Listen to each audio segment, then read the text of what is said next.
Hello friends, ఇది Pachipenta dam అన్నమాట. Waterfalls dam. So dam నుంచి చూస్తే కిందకి ఇలా వ్యూ కనిపిస్తుంది. పైకి అంటే మరి కింద నెల పడుతుంది. నెక్స్ట్ ఇంకా దీన్ని అన్నయ్య వదిన వెళ్ళారు పాచిపెంట, మేమైతే కాదు.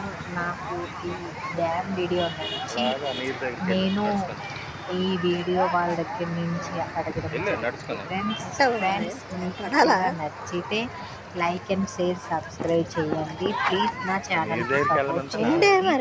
మీరు ఎంత సపోర్ట్ చేస్తే నా ఛానల్ అంత కొంచెం అది ఇప్పుడు కెమెరా అడ్డుగా ఉందా. ప్లీజ్ ఫ్రెండ్స్, నా ఛానల్ని సపోర్ట్ చేయండి. అలాగే లైక్ అండ్ షేర్ కామెంట్ చేయండి. నేను మధ్య మధ్యలోని ఇంకా లైవ్ కూడా చేస్తున్నాను. నా లైవ్కి కూడా సపోర్ట్ చేయండి ఫ్రెండ్స్. వాటర్ ఫుల్గా ఉన్నది చూడండి ఎంత బాగుందో కదా. ఇందులోని ఏమైనా మిస్ అయితే మట్టుగా ఖచ్చితంగా మీరు కామెంట్ బాక్స్లో తెలియజేయండి ఫ్రెండ్స్. రియల్గా ఎంత బాగుందో చూడండి. పచ్చని తోట, పక్క కొండలు, సూపర్ వ్యూ పాయింట్.